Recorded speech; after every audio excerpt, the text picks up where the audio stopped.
Hi தமிழ்நாட்டு மக்களே, உங்கள் அனைவருக்கும் வணக்கம். இப்போது நம்ம நாட்டில் ஏப்ரல் 23ஆம் எலெக்ஷன் நடக்க போகுது. அதில் நம்ம ஓட்டு போடுறது அப்படிங்கிறது நமது ஜனநாயக உரிமையும் ஒரு கடமையும் கூட. ஓகேவா? அதை நம்ம அடுத்த 5 வருஷத்துக்கு யார் கையில் கொடுக்க போகிறோம், அதை முதல்ல தீர்மானிங்க. அதை நாம் தான் டிசைட் பண்ணணும். ஓகேவா? நம்ம நாட்டிலேருந்து நல்லா படிச்சுட்டு சரியான வேலை இல்லை அப்படிங்கிற காரணத்துக்காக, சம்பளம் அதிகமாக கொடுக்குறாங்கங்கிற காரணத்துக்காகவும் வெளிநாட்டில் போய் சம்பாதிக்கிற தமிழ்நாட்டு மக்கள் எல்லாரும் திரும்ப வராங்க நம்ம தமிழ்நாட்டுக்கு. எதுக்குன்னு தெரியுமா? இந்த மாதம் வராங்க. எதுக்கு வராங்க?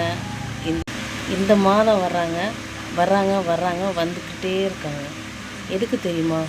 தலைவனை தேர்ந்தெடுக்கணும் அப்படிங்கிறதுக்காக, ஓட்டு போடுறதுக்காக வர்றாங்க.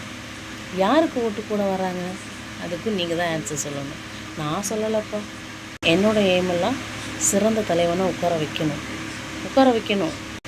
அதுக்கு இவங்க தான் சரி அவங்க தான் சரி அப்படின்னு நான் சொல்ல வரல. ஏன்னா நான் இது வரைக்கும் உள்ள எல்லாரையும் பார்த்துட்டேன்.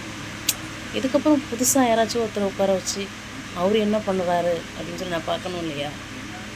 அதனால் யாரையும் பார்க்காம அவங்க என்ன பண்ண போகிறாங்கன்னு நான் சொல்ல முடியாது. அதுக்கு நம்ம என்ன பண்ணணும்? ஒரு வாய்ப்பு கண்டிப்பாக கொடுக்கணும். ஒரு வாய்ப்பு கொடுத்தா தான் அவங்க என்ன செய்கிறாங்க அப்படின்னு நம்ம பார்க்க முடியும் இல்லையா? அப்போ நம்ம யாருக்கு கொடுக்கணும்? நீங்களே கெஸ் பண்ணுங்கள். ஒரு மாற்றம் வேணும், கண்டிப்பாக வேணும். அவர் என்ன தான் பண்ண போகிறாரு பார்க்கலாமே, கொடுத்து பார்க்கலாமே. ஒரு வாய்ப்பு கொடுத்து பார்க்கலாமே, என்ன செய்கிறாருன்னு பார்க்கலாமே. நான் 5 டிகிரி முடிச்சிருக்கேன், எனக்கு வேலை இல்லை. நான் ஏன் படித்தேன்னு ஃபீல் பண்ணுறேன். என்ன மாதிரி எத்தனை கோடி மக்கள் இருக்காங்க, எல்லாரும் அழுது புலம்புறாங்க. ஒரு குட்டி கதை ஒன்று சொல்லட்டுமா? என் வீட்டில் கட்டிலு, மெத்த, பீரோ இருக்குன்னு வச்சுக்கோங்க. அதை போட்ட இடத்துலையே போட்டிருக்க மாட்டேன் நான். மந்த்லியோ அல்லது ஒரு 2 months கழிச்சோ அல்லது ஒரு 3 months கழிச்சோ அதை இடத்த மாற்றி பார்ப்பேன். இங்கே இடம் நிறைய கிடைக்குதா, இல்லை இந்த இடத்துல போட்டால் அழகாக இருக்கா அப்படின்னு சொல்லிட்டு. ஏன்னா ஒரு மாற்றம் மாற்றி போடும்போது உங்கள் டிஃப்ரென்ஸ் ஏதாச்சும் தெரியும். கொஞ்சம் அழகாக இருக்கும், இல்லை ஏதோ ஒரு டிஃப்ரென்ஸ் தெரியும்.